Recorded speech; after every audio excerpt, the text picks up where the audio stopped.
Anda kembali menyaksikan berita utama. Saudara, pintu 13 Stadion Kanjuruhan menjadi saksi bisu dari jatuhnya ratusan korban. Gerak cepat dilakukan polisi untuk mengusut tuntas tragedi ini. Dan Kamis malam polisi menetapkan 6 orang sebagai tersangka dalam tragedi yang menewaskan 131 orang. 6 orang tersangka ini adalah Direktur PT Liga Indonesia Baru Ahmad Hadian Lukita, saudara. Selaku pucuk eksekutif operator Liga, Ahmad Hadian merupakan orang yang bertanggung jawab untuk memastikan kelayakan fungsi stadion. Tapi ternyata saat Liga, Ahmad justru menggunakan persyaratan layak fungsi hasil verifikasi tahun 2022. Selanjutnya, Ketua Panitia Pelaksana Pertandingan Abdul Haris. Ia ternyata tidak membuat dokumen keselamatan dan keamanan bagi penonton di stadion. Tersangka ketiga, Suko Sutrisno. Suko Sutrisno yang merupakan security officer yang memerintahkan penjaga untuk meninggalkan pintu gerbang pada saat terjadi insiden, sehingga berakibat fatal saat penonton berdesak-desakan keluar. 3 tersangka lain dari anggota Polri, saudara. Yakni Kabak Ops Polres Malang, Kompol Wahyu Setio Pranoto, Komandan Kompi 3 Brimopolda Jatim AKP Hasdarmawan, dan Kasat Samapta Polres Malang AKP Bambang Sidik Ahmadi. Ketiganya diduga memerintahkan anggotanya untuk melepaskan tembakan gas air mata. Dan ke-6 tersangka ini dijerat dengan pasal 359 dan 360 KUHP terkait kelalaian yang menyebabkan kematian dan luka berat dengan ancaman hukuman maksimal 6 tahun penjara. Lalu pertanyaannya, apa yang sebenarnya terjadi di Stadion Kanjuruhan pada 1 Oktober lalu, saudara, hingga menelan 131 korban jiwa? Saya bantu gambarkan layout dari Stadion Kanjuruhan ini. Stadion Kanjuruhan memiliki 14 tribun ekonomi dan juga tribun VIP. Dari keterangan Kapolri, saat terjadi ketegangan dan eskalasi massa meningkat di lapangan, beberapa personel menempatkan gas air mata untuk menghalau massa. Ada 11 gas air mata yang ditembakkan, 7 kali ditembakkan ke tribun selatan, tepatnya di sekitar tribun 11 sampai 13, saudara. 1 kali ke tribun utara di sekitar area tribun 4 dan 6. Dan 3 kali di tengah lapangan Stadion Kanjuruhan. Dan inilah visual yang diambil sejumlah penonton dari area sisi tribun 12 dan 13 saat terjadi tembakan gas air mata.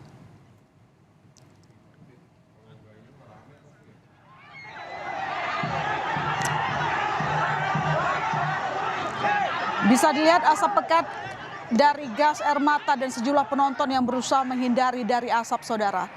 Tembakan gas air mata juga terlihat di sisi tribun utara dan lapangan.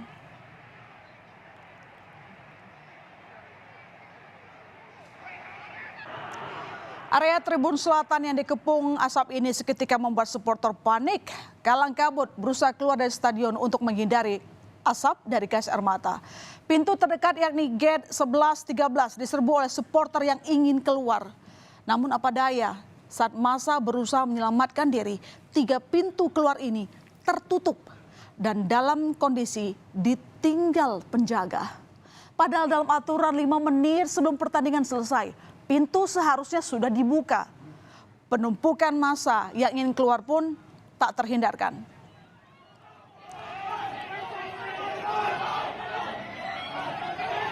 Dan inilah visual yang beredar di masyarakat saat penumpukan supporter terjadi di tangga menuju pintu keluar, saudara.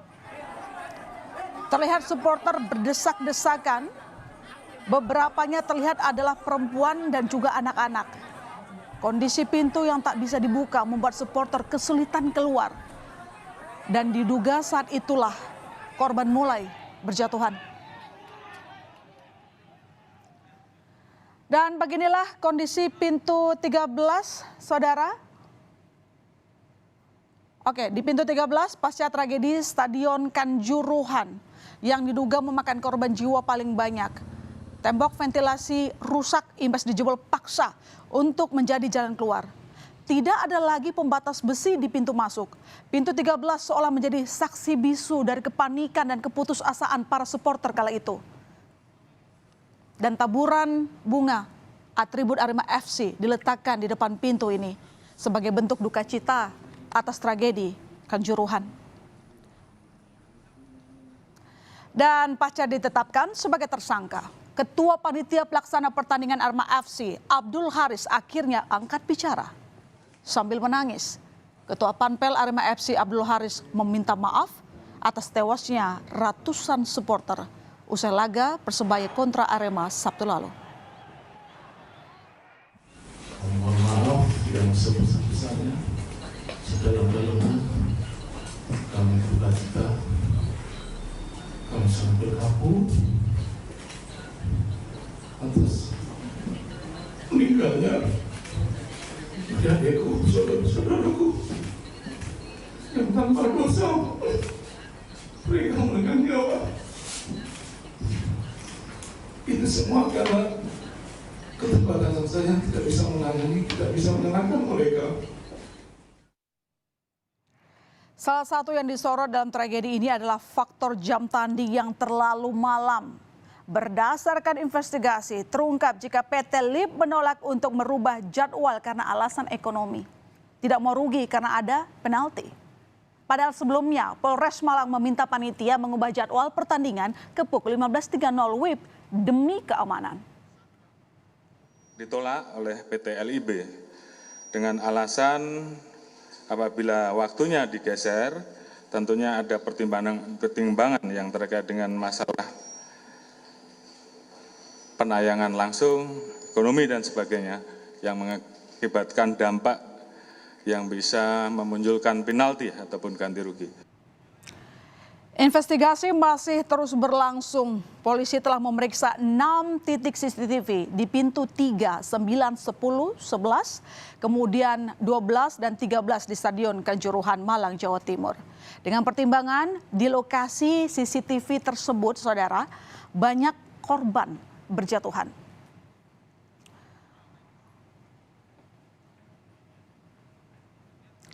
Dan jumlah korban meninggal akibat tragedi Kanjuruhan di Malang bertambah dari 125 orang menjadi 131 jiwa. Dengan bertambahnya jumlah korban ini, itu artinya Indonesia menempati urutan kedua di daftar sejarah tragedi sepak bola mematikan di dunia. Tragedi Kanjuruhan menjadi peristiwa kelam sejarah sepak bola Indonesia, bahkan dunia. Presiden Joko Widodo memberi tenggat waktu 1 bulan untuk mengusut tuntas tragedi ini tanpa ada yang ditutup-tutupi. Usut tuntas siapa saja yang bersalah dan evaluasi total penyelenggaraan sepak bola. Karena nyawa tak sebanding dengan apapun yang ada di dunia.